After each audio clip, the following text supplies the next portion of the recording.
जय हिंद दोस्तों, स्टडी पुराण के यूट्यूब चैनल में आपका स्वागत है। आज हम बात करने वाले हैं एमपी जीके स्पेशल। दोस्तों एमपी जीके स्पेशल की जो हमारी सीरीज चल रही है दोस्तों, इसमें हमने मध्य प्रदेश का सामान्य परिचय डिस्कस किया है। दोस्तों पिछले जो वीडियो बनाए थे हमने उसमें मध्य प्रदेश का सामान्य परिचय का टॉपिक कंप्लीट किया और मध्य प्रदेश की जो सामान्य परिचय में दोस्तों हमने उसमें गठन देखा था, गठन के बाद पुनर्गठन फर्स्ट, पुनर्गठन सेकेंड, मध्य प्रदेश की स्थिति, मध्य प्रदेश के उपनामों की चर्चा की थी, मध्य प्रदेश में जिलों की स्थिति देखी थी और मध्य प्रदेश में संभाग देखे थे दोस्तों। तो आज जो हमारा आज का जो टॉपिक रहेगा मध्य प्रदेश जीके स्पेशल में मध्य प्रदेश का हम भूगोल देखेंगे। मध्य प्रदेश का भूगोल, मध्य प्रदेश के भूगोल की चर्चा करेंगे दोस्तों। मध्य प्रदेश के भूगोल में आज का जो हमारा टॉपिक रहेगा मध्य प्रदेश का जो विभाजन किस प्रकार से किया गया है उसकी चर्चा करेंगे। मध्य प्रदेश का यहाँ पर जो हम विभाजन पढ़ने वाले हैं दोस्तों, इसको दो प्रकार से देखेंगे विभाजन को। एक तो हो जाएगा मध्य प्रदेश का प्रशासनिक विभाजन देखेंगे, प्रशासनिक, और दूसरा हो जाएगा प्राकृतिक विभाजन की चर्चा करेंगे, प्राकृतिक विभाजन। दोस्तों एक जो विभाजन रहेगा हमारा प्रशासनिक, मतलब मध्य प्रदेश शासन के द्वारा किस प्रकार से मध्य प्रदेश का विभाजन किया गया, और जो प्राकृतिक विभाजन मतलब जो प्राकृतिक रूप से जो विभाजित है, जैसे पर्वत, पहाड़ और नदियों के द्वारा जो जिस प्रकार से मध्य प्रदेश का विभाजन हुआ है उसकी चर्चा करेंगे। तो देखते हैं आगे दोस्तों।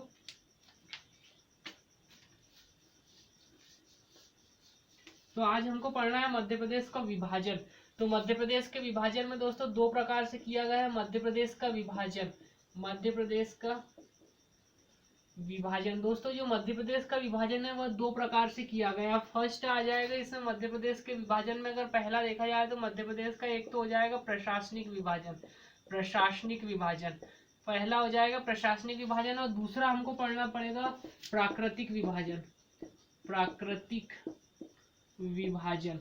और प्राकृतिक विभाजन इसी को दोस्तों भौगोलिक विभाजन भी कहा जाता है, भौगोलिक विभाजन। तो मध्य प्रदेश का विभाजन देखेंगे हम, जो दो प्रकार से किया जाता है। मध्य प्रदेश का विभाजन दो प्रकार से, एक हो जाएगा प्रशासनिक विभाजन और दूसरा हो जाएगा प्राकृतिक विभाजन। दोस्तों जो प्राकृतिक विभाजन में, प्रशासनिक विभाजन में हम देखेंगे कौन कौन से टॉपिक हमको पढ़ना रहेगा। प्रशासनिक विभाजन में अगर हम देखे जाए तो मध्य प्रदेश का जो प्रशासनिक विभाजन में दोस्तों हमको देखना है कि संभाग देखेंगे, जो कि संभाग आ जाएगा। कितने संभाग है हम कल देख चुके हैं दोस्तों, कल के वीडियो में। तो आ जाएगा 10 संभाग।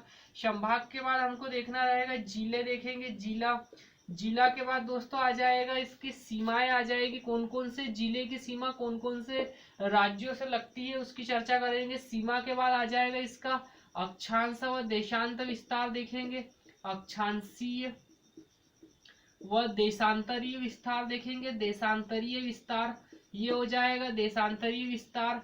उसके बाद दोस्तों जो आ जाएगा मध्य प्रदेश में कर्क रेखा की स्थिति देखेंगे। मध्य प्रदेश में जो कर्क रेखा है वो कितने जिलों से होकर गुजरती है उसकी चर्चा करेंगे। तो जो कर्क रेखा है 14 जिलों से होकर गुजरती है। तो जो प्रशासनिक विभाजन में हम देखने वाले हैं दोस्तों, जो मध्य प्रदेश का जो प्रशासनिक विभाजन हम करेंगे तो जिसमें संभाग देखेंगे जो हम पढ़ चुके हैं। संभाग के बाद जो जिले हैं दोस्तों, जो 52 जिले की भी चर्चा हम कर चुके हैं कल के वीडियो में, तो 52 जिले। उसके बाद मध्य प्रदेश की सीमा देखेंगे, मध्य प्रदेश की जो सीमा है कौन कौन से राज्यों से लगती है उसकी चर्चा करेंगे। अक्षांशीय विस्तार व देशांतरीय विस्तार देखेंगे। उसके बाद आ जाएगा कर्क रेखा देखेंगे कि मध्य प्रदेश में कितने जिलों से होकर कर्क रेखा गुजरती है उसकी चर्चा करेंगे। तो देख लेते हैं दोस्तों, प्रशासनिक विभाजन इस प्रकार से पूरा कंप्लीट किया जाएगा। प्रशासनिक विभाजन के बाद हमको देखना है प्राकृतिक विभाजन। तो दोस्तों इसमें प्राकृतिक विभाजन करने के बाद दोस्तों जो मध्य प्रदेश का प्राकृतिक विभाजन 7 प्रकार से किया गया है। तो प्राकृतिक विभाजन करने के बाद दोस्तों इसमें हमको देखना पड़ेगा पर्वत, और पर्वत के बाद इसमें जो पठार की चर्चा करेंगे, पर्वत श्रेणी और पठार। और उसके बाद दोस्तों जो है ऊंची चोटियों की चर्चा करेंगे। मध्य प्रदेश में कौन कौन सी ऊंची चोटी स्थित है उनकी चर्चा करेंगे। तो इस प्रकार से दोस्तों जो प्राकृतिक विभाजन किया गया है उसकी चर्चा करेंगे। तो ये हो जाएगा। अब आगे देखते हैं दोस्तों, हम आज जो पढ़ने वाले हैं मध्य प्रदेश का प्रशासनिक विभाजन देखेंगे। प्रशासनिक विभाजन में हम देखेंगे संभाग और जिले। तो दोस्तों जो संभाग व जिले की चर्चा हम कल के वीडियो में कर चुके हैं। मध्य प्रदेश में कुल 10 संभाग है और 52 जिले स्थित है। उसके बाद आज जो हम देखने वाले हैं मध्य प्रदेश की सीमाएं की चर्चा करेंगे कि मध्य प्रदेश की सीमा कौन कौन से जिलों से लगती है, और मध्य प्रदेश में जो कितने जिले हैं जो दूसरे राज्यों के साथ अपनी सीमा बनाते हैं, और कितने जिले हैं जो भू आवेष्टित है, ऐसे कितने जिले हैं जो किसी भी राज्य से सीमा नहीं बनाते, उसकी चर्चा करेंगे। मध्य प्रदेश का जो अक्षांशीय विस्तार है और देशांतरी विस्तार है वो देखेंगे, और उसके बाद कर्क रेखा की बात करेंगे। तो देखते हैं दोस्तों आगे जो मध्य प्रदेश का प्रशासनिक विभाजन है। मध्य प्रदेश का दोस्तों प्रशासनिक विभाजन में हमने संभाग और सीमाएं, संभाग और जिलों की चर्चा कर चुके हैं। आज का जो हमारा इसमें टॉपिक रहेगा मध्य प्रदेश की सीमा। तो मध्य प्रदेश की सीमा देखेंगे हम कौन कौन से राज्यों से लगती है मध्य प्रदेश की सीमा। मानचित्र के आधार पर देखेंगे दोस्तों। सबसे पहले तो मानचित्र बना लेते हैं, मानचित्र के आधार पर मध्य प्रदेश की सीमाओं की चर्चा करेंगे। तो दोस्तों ये मध्य प्रदेश हो जाएगा,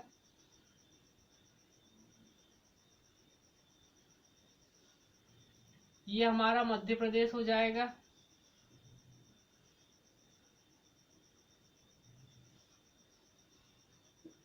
दोस्तों ये मध्य प्रदेश हो जाएगा। मध्य प्रदेश में अगर देखा जाए तो दोस्तों इसका जो कुल क्षेत्रफल अगर देखा जाए तो 308,252 है। इसके अगर क्षेत्रफल की अगर बात की जाए, इसका जो मध्य प्रदेश का जो क्षेत्रफल है, संपूर्ण क्षेत्रफल 308,252 किलोमीटर स्क्वायर है। ये मध्य प्रदेश का क्षेत्रफल है दोस्तों। और यहाँ की जो जनसंख्या अगर देखा जाए तो मध्य प्रदेश की जो जनसंख्या है, मध्य प्रदेश की अगर जनसंख्या की अगर चर्चा की जाए तो मध्य प्रदेश में अगर देखा जाए तो 7 करोड़ के समथिंग याद रखना है दोस्तों। आपको जो डाटा याद रखना है मोटा मोटा 7 करोड़, वैसे 7 26 809, और आपको 7 करोड़ याद रखना है। तो क्षेत्रफल याद रखना है 308,252 किलोमीटर स्क्वायर हो जाएगा। जनसंख्या 7 करोड़ है, या 7 26 26 809। अब इसके बाद देख लेते हैं दोस्तों जो मध्य प्रदेश का जो मैप है। तो मध्य प्रदेश के अगर देखा जाए दोस्तों तो जो पश्चिम में कौन सा राज्य लगता है, मध्य प्रदेश के अगर मध्य प्रदेश के जो पूर्वी में कौन सा राज्य है, तो पूर्वी की अगर बात करें तो पूर्व में जो है छत्तीसगढ़ आ जाएगा। पूर्व में छत्तीसगढ़, मध्य प्रदेश के जो पूर्व में स्थित है छत्तीसगढ़ आ जाएगा। उत्तर में अगर देखा जाए तो मध्य प्रदेश के जो उत्तर में है, उत्तर में आ जाएगा उत्तर प्रदेश आ जाएगा दोस्तों। मध्य प्रदेश के जो उत्तर में अगर देखा जाए तो उत्तर प्रदेश, उत्तर प्रदेश। मध्य प्रदेश के पूर्व में है छत्तीसगढ़, मध्य प्रदेश के उत्तर में है उत्तर प्रदेश, और मध्य प्रदेश के इधर दोस्तों जो पश्चिम और उत्तर, पश्चिम उत्तर में आ जाएगा राजस्थान आ जाएगा। राजस्थान पश्चिम और उत्तर दिशा में राजस्थान आ जाएगा। और जो मध्य प्रदेश का जो पश्चिम में आ जाएगा वो आ जाएगा गुजरात आ जाएगा, गुजरात मध्य प्रदेश। और जो दक्षिण में स्थित है दोस्तों, जो दक्षिण में अगर देखा जाए तो दक्षिण में महाराष्ट्र है, दक्षिण में है महाराष्ट्र। तो दोस्तों इस प्रकार जो मध्य प्रदेश की सीमा अगर पूछे जाए कितने राज्यों से लगती है, तो मध्य प्रदेश की जो सीमा है 5 राज्यों से होकर लगेगी। 1 2 3 4 और 5 राज्यों से होकर लगती है। मध्य प्रदेश की जो सीमा है 1, ये हो जाएगा 2, ये 3 हो जाएगा, और ये 4 महाराष्ट्र, और ये हो जाएगा 5। अगर दोस्तों आपसे पूछा जाए कि मध्य प्रदेश की सीमा कितने राज्यों से लगती है, तो 5 राज्यों से मध्य प्रदेश की सीमा लगती है। अब देख लेते हैं दोस्तों इसमें, ये देखते हैं कि उत्तर प्रदेश से मध्य प्रदेश के कितने जिले लगेंगे, उत्तर प्रदेश के बाद छत्तीसगढ़ से कितने लगेंगे, महाराष्ट्र से कितने लगेंगे, और उसके बाद गुजरात से और राजस्थान से कितने लगेंगे। तो इसकी चर्चा कर लेते हैं। तो दोस्तों जो उत्तर प्रदेश से अगर देखा जाए तो उत्तर प्रदेश से कुल 13 जिलों की सीमा लगती है दोस्तों। उत्तर प्रदेश से जो है 13 जिलों की सीमा लगती है। उत्तर प्रदेश से अगर देखा जाए तो कुल 13 जिलों की सीमा लगती है। उत्तर प्रदेश के बाद दोस्तों अगर छत्तीसगढ़ से देखा जाए तो 6 जिलों से की सीमा लगती है, 6 जिले आ जाएंगे इसमें, 6 जिले। महाराष्ट्र में अगर देखा जाए तो कुल जो महाराष्ट्र में आ जाएगा 9 जिले से सीमा लगती है दोस्तों महाराष्ट्र में। राजस्थान में अगर देखा जाए तो राजस्थान में जो है दोस्तों 10 जिलों से सीमा लगती है, 10 जिले आ जाएंगे राजस्थान में। और गुजरात में आ जाएंगे दोस्तों, गुजरात में 2 जिलों से सीमा लगती है, 2 जिले आ जाएंगे। तो इस प्रकार अगर दोस्तों आपसे पूछा जाएगी उत्तर प्रदेश में कितने जिलों से सीमा लगती है, तो 13 जिला आ जाएंगे, 13 जिले से सीमा लगती है। उसके बाद अगर पूछा छत्तीसगढ़ में तो 6 जिले आ जाएंगे, महाराष्ट्र में 9 जिले आ जाएंगे, और जो गुजरात है उसमें 2 जिले आ जाएंगे, और जो राजस्थान है 10 जिले आ जाएंगे। अब बात की जाए दोस्तों कि इस जो मध्य प्रदेश के ऐसे कितने जिले हैं जो किसी भी राज्यों के साथ सीमा नहीं बनाते हैं, तो मध्य प्रदेश में जो आ जाएंगे 18 जिले दोस्तों, जो ऐसे हैं जो किसी भी राज्यों से अपनी सीमा नहीं बनाते। इसमें आ जाएंगे 18 जिले। अब देख लेते हैं दोस्तों, अगर आपसे पूछा जाए कि मध्य प्रदेश की सीमा कितने राज्यों से लगती है, तो 5 राज्यों से। उत्तर प्रदेश से कितने जिले लगेंगे, 13 हो जाएंगे। छत्तीसगढ़ से 6 हो जाएंगे। महाराष्ट्र से 10 हो जाएंगे। गुजरात से 2 हो जाएंगे और राजस्थान से 10 जिले हो जाएंगे। अब देख लेते हैं दोस्तों कि कौन कौन से जिले सीमा बनाते हैं। तो दोस्तों यहाँ से स्टार्ट करते हैं हम। यहाँ से स्टार्ट करेंगे। यहाँ पर जो आ जाएगा श्योपुर है। यहाँ के अगर जिले की बात की जाए तो यहाँ जो आ जाएगा, यहाँ जो है दोस्तों श्योपुर है, श्योपुर। अब श्योपुर के बाद दोस्तों आगे चलते हैं तो यहाँ जो आ जाएगा मुरैना आ जाएगा, मुरैना। मुरैना की अगर बात की जाए दोस्तों तो मुरैना की जो सीमा है ये राजस्थान और उत्तर प्रदेश दोनों से लगती है। यूपी से भी सीमा बनाता है अपनी और ये राजस्थान से भी अपनी सीमा बनाता है। अब आगे चलेंगे। मुरैना के बाद दोस्तों यहाँ आ जाएगा भिंड आ जाएगा, भिंड। भिंड के बाद आगे चलते हैं तो यहाँ पर आ जाएगा दतिया आ जाएगा, दतिया। दतिया के बाद आगे चलते हैं दोस्तों तो यहाँ पर जो आ जाएगा मध्य प्रदेश की जो गर्दन है इसमें आ जाएगा शिवपुरी आ जाएगा, शिवपुरी। शिवपुरी के बाद दोस्तों जब नीचे आएंगे और यहाँ पर दोस्तों ग्वालियर है, तो ग्वालियर जो एक ऐसा राज्य है जो किसी भी, ग्वालियर एक ऐसा जिला है जो किसी भी राज्यों से सीमा नहीं बनाता है। तो शिवपुरी आ जाएगा। शिवपुरी के बाद यहाँ पर जो सीमा बना रहा है दोस्तों, यहाँ जो सीमा बनाएगा ये आ जाएगा अशोकनगर, अशोकनगर। अब अशोकनगर के बाद इधर आ जाएगा दोस्तों सागर आ जाएगा, सागर। सागर के बाद यहाँ पर आ जाएगा छतरपुर आ जाएगा। यहाँ पहले आएगा टीकमगढ़ आ जाएगा, टीकमगढ़। टीकमगढ़ के दोस्तों जो ऊपर एक जिला है निवाड़ी जिला है जो नया बना हुआ है दोस्तों, निवाड़ी। दोस्तों जो निवाड़ी जिला है वो कब बनाया गया था, तो 2018 में बनाया गया था। नवनिर्मित मध्य प्रदेश का नवनिर्मित जिला कौन सा है, निवाड़ी है। निवाड़ी किससे अलग होकर बनाया गया था, टीकमगढ़ से। टीकमगढ़ के बाद दोस्तों जो आ जाएगा यहाँ पर जो आएगा छतरपुर आ जाएगा, छतरपुर। छतरपुर के बाद दोस्तों यहाँ पर आएगा पन्ना आ जाएगा। पन्ना के बाद यहाँ जो सतना आ जाएगा और सतना के बाद जो सीमा बना रहा है दोस्तों यहाँ पे रीवा आ जाएगा और रीवा के बाद आ जाएगा रीवा के बाद आ जाएगा सिंगरौली, सिंगरौली आ जाएगा। तो दोस्तों जो ये सिंगरौली अगर देखा जाए तो सिंगरौली जो है मध्य प्रदेश का सबसे, सिंगरौली जो मध्य प्रदेश का सबसे पूर्व में स्थित है और जो मुरैना है ये सबसे उत्तर में स्थित। दोस्तों अभी इसकी चर्चा करेंगे हम आगे। तो सिंगरौली आ जाएगा। अभी हम देख लेते हैं कौन कौन से जो जिले हैं वो राज्यों से सीमा बनाते हैं उसकी चर्चा कर रहे हैं। तो रीवा, रीवा के बाद सिंगरौली आ जाएगा। सिंगरौली के बाद दोस्तों यहाँ पर जो आ जाएगा सीधी आ जाएगा, सीधी, सीधी आ जाएगा। दोस्तों अगर सीधी की अगर बात की जाए तो सीधी, सीधी जो है इधर छत्तीसगढ़ के साथ सीमा बनाता है। दोस्तों सीधी की सीमा जो है उत्तर प्रदेश से नहीं लगती है। दोस्तों बहुत सी बुकों में जो है सीधी की जो सीमा है उत्तर प्रदेश के साथ दर्शाया गया है, परंतु जो सीधी की सीमा है ओनली छत्तीसगढ़ से लगती है, ये याद रखना है। सीधी के बाद दोस्तों यहाँ पर जो आ जाएगा शहडोल आ जाएगा।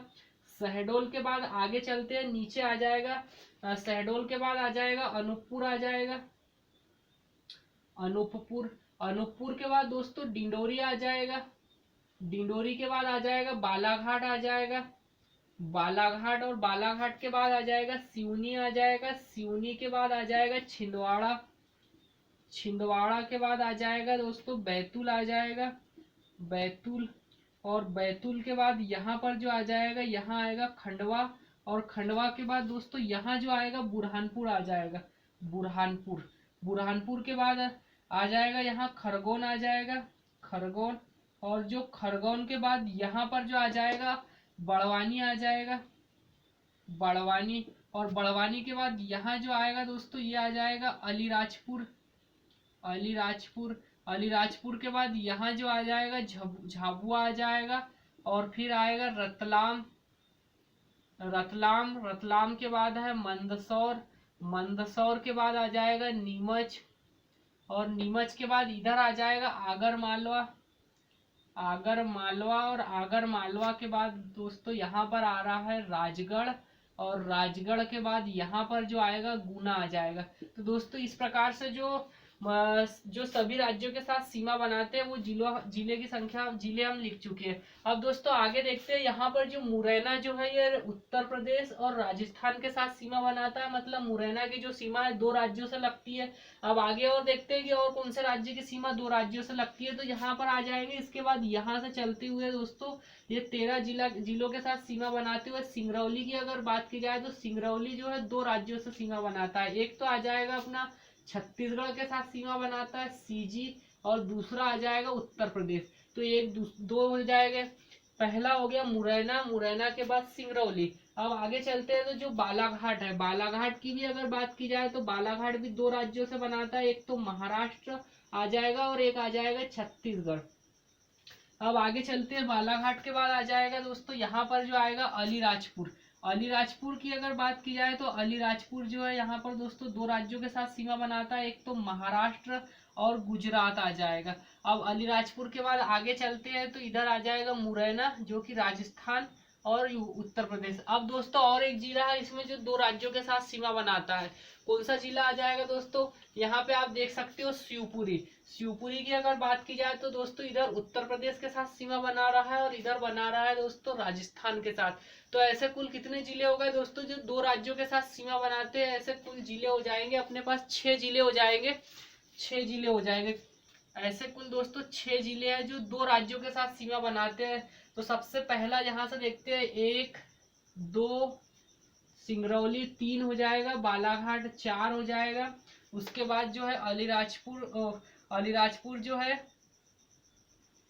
अलीराजपुर के बाद दोस्तों यहाँ पर जो है झाबुआ, यहाँ पे झाबुआ लिखना है। एक छठवां जो राज्य रहेगा झाबुआ, गुजरात।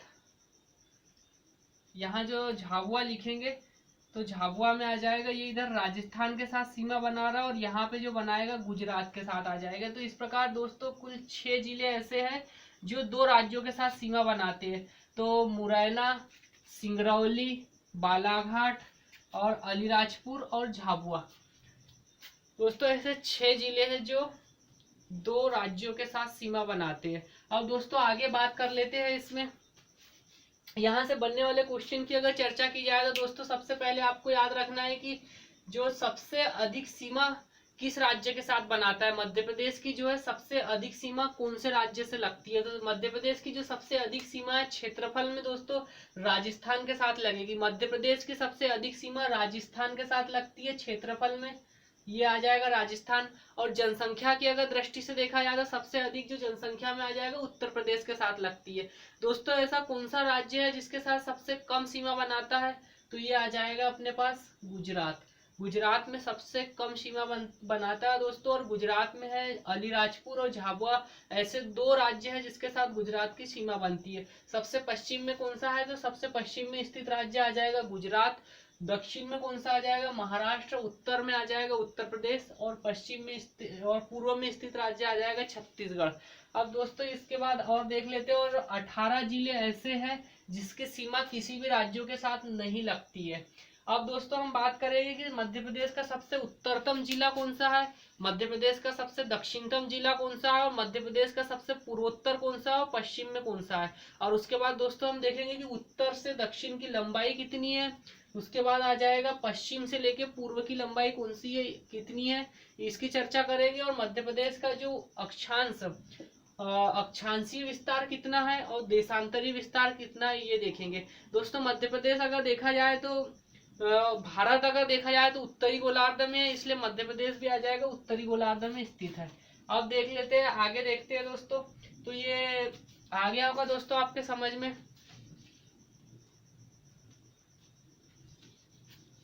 अब देखेंगे हम दोस्तों आगे मध्य प्रदेश की जो मध्य प्रदेश का अक्षांशीय देशांतर, और इसके बाद जो मध्य प्रदेश के उत्तर में स्थित जिले कौन कौन से और दक्षिण में कौन कौन से जिले स्थित है, उनकी उसकी चर्चा करेंगे। तो दोस्तों अगर मैं यहाँ से कुछ क्वेश्चन की चर्चा करूँ जो अभी हमने देखा, उसके क्वेश्चन की अगर चर्चा की जाए तो आ जाएगी। तो दोस्तों सबसे अगर देखा जाए तो यूपी के साथ कितनी सीमा बना रहा है, यूपी के साथ 13 जिले आ जाएंगे। राजस्थान की अगर बात की जाए तो राजस्थान के साथ दोस्तों 9 आ जाएगा। और महाराष्ट्र के साथ बना रहा है दोस्तों, महाराष्ट्र राजस्थान के साथ है राजस्थान के साथ 10 है, महाराष्ट्र के साथ 9 आ जाएगा, और छत्तीसगढ़ के साथ 6 है, और गुजरात के साथ आ जाएगा। गुजरात के साथ जो सीमा बनाता है 2 राज्य। तो सबसे क्षेत्रफल में सबसे अधिक सीमा किसके साथ बना रहा है? क्षेत्रफल में सबसे अधिक सीमा जो है बनेगी दोस्तों राजस्थान के साथ लगा हुआ है। उसके बाद सबसे कम में अगर देखा जाए तो जो सबसे कम सीमा बनाता है वो है गुजरात। गुजरात के साथ बनाएगा सबसे कम सीमा, सबसे कम सीमा बना रहा है गुजरात के साथ। अब आगे आ जाएगा जनसंख्या में सबसे अधिक उत्तर प्रदेश के साथ बनाता है। जनसंख्या में सबसे अधिक सीमा वाला राज्य आ जाएगा। सबसे अधिक सीमा वाला राज्य जो है उत्तर प्रदेश आ जाएगा। तो ये हो जाएगा। इसके बाद हम देख लेते हैं मध्य प्रदेश का उत्तरतम बिंदु, दक्षिणतम, पूर्वोत्तर और पश्चिमोत्तर। तो दोस्तों उसकी भी चर्चा हम मानचित्र के माध्यम से ही करेंगे कि मानचित्र में देखेंगे कि कहाँ कौन सा जिला पूर्व में है और पश्चिम में है और दक्षिण में। तो मानचित्र में ही देखेंगे दोस्तों। मानचित्र में देखते हैं मध्य प्रदेश का जो मानचित्र है दोस्तों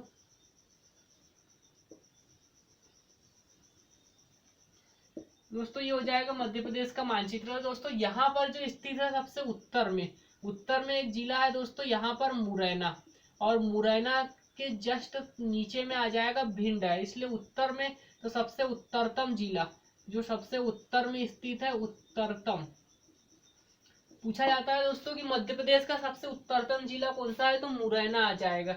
मुरैना के बाद जो सबसे दक्षिण में स्थित है वो जिला आ जाएगा दोस्तों जो सबसे दक्षिण में स्थित है, दक्षिणतम। तो यहाँ पर आ जाएगा दोस्तों बुरहानपुर सबसे दक्षिणतम जिला आ जाएगा। यहाँ पे आ जाएगा सबसे दक्षिणतम जिला। बुरहानपुर की अगर चर्चा की जाए तो सबसे दक्षिणतम जिला आ जाएगा। उसके बाद यहाँ पर दोस्तों सबसे पूर्व में स्थित है पूर्वोत्तर जिला। पूर्व में स्थित जिला आ जाएगा सिंगरौली आ जाएगा। सिंगरौली पूर्व के बाद सिंगरौली, और पश्चिम में आ जाएगा अलीराजपुर आ जाएगा। पश्चिम में यहाँ पर जो आ जाएगा पश्चिम में स्थित है सबसे पश्चिमी जिला आ जाएगा पश्चिम में आ जाएगा अलीराजपुर। पश्चिम का जो जिला है अलीराजपुर। तो दोस्तों हम देखेंगे कि जो उत्तर से लेके दक्षिण की कुल दूरी कितनी है इसकी चर्चा करेंगे। उसके बाद जो पश्चिम से लेके पूर्व की दूरी कितनी है कुल इसकी चर्चा करेंगे। तो देख लेते हैं। जो ये वाली जो दूरी आ जाएगी 870 किलोमीटर है, और ये जो उत्तर से लेके दक्षिण की जो दूरी है 605 किलोमीटर। ये भी याद रखना है दोस्तों आपको। जो पश्चिम से लेके पूर्व की जो दूरी है 870 किलोमीटर है, पश्चिम से पूर्व 870 किलोमीटर याद रखना है। उसके बाद जो दक्षिण से लेके उत्तर की जो दूरी है वो 605 किलोमीटर है। तो ये भी डाटा याद रखना है दोस्तों। अब आगे देख लेते हैं इसका अक्षांशीय और देशांतरी विस्तार कितना है, ये भी अगर पूछा जाता है कभी कभी। तो यहाँ से हम देखेंगे जो इसका अक्षांशीय विस्तार देखेंगे दोस्तों। उत्तर तो इधर से स्टार्ट करेंगे दक्षिण से उत्तर की ओर चलेंगे तो दक्षिण का जो अक्षांशीय विस्तार आ जाएगा, दक्षिण का जो आ जाएगा यहाँ पे लिख रहा हूँ दोस्तों मैं, ये आ जाएगा 21 डिग्री से लेके आ जाएगा दोस्तों 6 मिनट तक। 21 डिग्री 6 मिनट याद रखना है, 21 डिग्री 6 मिनट। उसके बाद दोस्तों जो आगे आ जाएगा 21 के बाद जो उत्तर में आ जाएगा इसका याद रखना है 26 डिग्री 30 मिनट याद रखेंगे। 21 से 26 दोस्तों ये सामने के अक्षर याद रखना है आपको, 21 से 26 याद रखना है। उसके बाद जो इधर आ जाएगा 74 डिग्री से आ जाएगा 5 मिनट, और इधर याद रखना है 82 से याद रखना है 82 से 48 आ जाएगा, 48 मिनट। 82 डिग्री से 48 मिनट आ जाएगा दोस्तों। ये बात के जो है वो चेंज मिल सकते हैं, कोई बुक में अलग अलग दिए गए हैं, तो उससे बिल्कुल भी टेंशन नहीं लेना है। अपने को याद रखना है बस 21 से 26 याद रखना है। उसके बाद 74 से याद रखना है, 82 याद रखना है। तो इसका जो अक्षांशीय विस्तार 21 अंश से लेके 6 मिनट तक आ जाएगा, 21 से 26। और जो देशांतरी विस्तार है 74 डिग्री से लेकर 82 डिग्री तक याद रखना है। सबसे उत्तरतम जिला कौन सा आ जाएगा, तो मुरैना। सबसे दक्षिणतम जिला कौन सा है, बुरहानपुर। पश्चिमोत्तर कौन सा है, तो अलीराजपुर। उसके बाद पूर्व में कौन सा है, सिंगरौली आ जाएगा। तो इस प्रकार से दोस्तों ये जिलों की स्थिति भी याद रखना है। अब आगे देख लेते हैं दोस्तों हम। अब आगे बात करने वाले हैं जो मध्य प्रदेश की अगर आकृति देखा जाए दोस्तों, तो मध्य प्रदेश की जो आकृति है चतुर्भुज आकृति है। चतुर्भुज भी मानी गई है दोस्तों। अगर इसकी देखा जाए तो ऊंट की आकृति भी मानी जाती है, ऊंट के समान भी इसकी आकृति मानी जाती है। तो ये हो जाएगा चतुर्भुज और ऊंट के समान आकृति याद रखना है इसकी। अब देख लेते हैं दोस्तों आगे हम बात करने वाले हैं कर्क रेखा की। बात करेंगे कि मध्य प्रदेश के कितने जिले से होकर कर्क रेखा गुजरती है। तो देख लेते हैं आगे।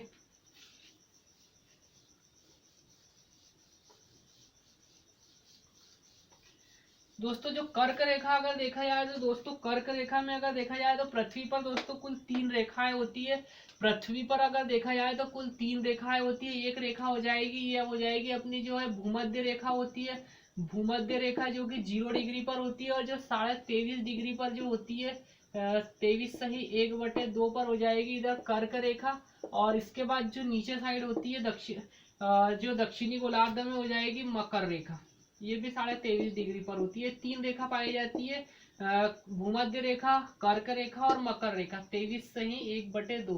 तो दोस्तों जो अपना मध्य प्रदेश से होकर एक कर्क रेखा गुजरती है, इसकी चर्चा करेंगे। तो मध्य प्रदेश के कितने जिले से होकर गुजरती है ये देखेंगे हम। मध्य प्रदेश के कितने जिले से होकर कर्क रेखा गुजरती है इसकी चर्चा करेंगे। अब आगे देख लेते हैं दोस्तों, मानचित्र के माध्यम से देखने वाले हैं। मानचित्र बना लेते हैं दोस्तों। जो भी देखेंगे दोस्तों पूरा मानचित्र के आधार पर ही बात करेंगे, और मानचित्र से ही पढ़ना है दोस्तों, उससे जल्दी याद भी होगा और ज्यादा समय तक याद भी रहेगा। तो अब देख लेते हैं मध्य प्रदेश से कर्क रेखा की स्थिति देख लेते हैं। कर्क रेखा, कर्क रेखा, कर्क रेखा की अगर बात की जाए तो मध्य प्रदेश के 14 जिले से होकर कर्क रेखा गुजरती है। तो सबसे पहले हमको याद रखना है, यहां से याद रखेंगे दोस्तों हम शहडोल।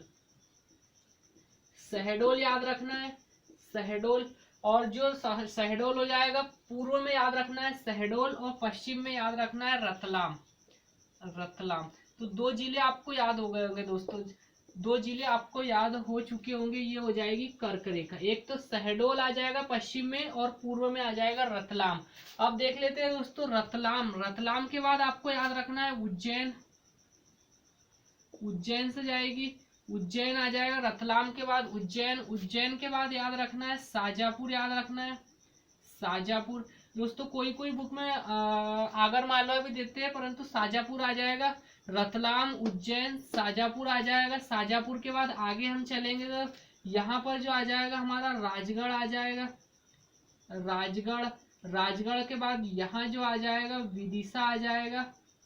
विदिशा नहीं, विदिशा के पहले दोस्तों सीहोर लिखना है। राजगढ़, सीहोर आ जाएगा। सीहोर के बाद यहाँ जो आ रहा है भोपाल आ जाएगा, और भोपाल के बाद यहाँ पर जो है विदिशा है दोस्तों।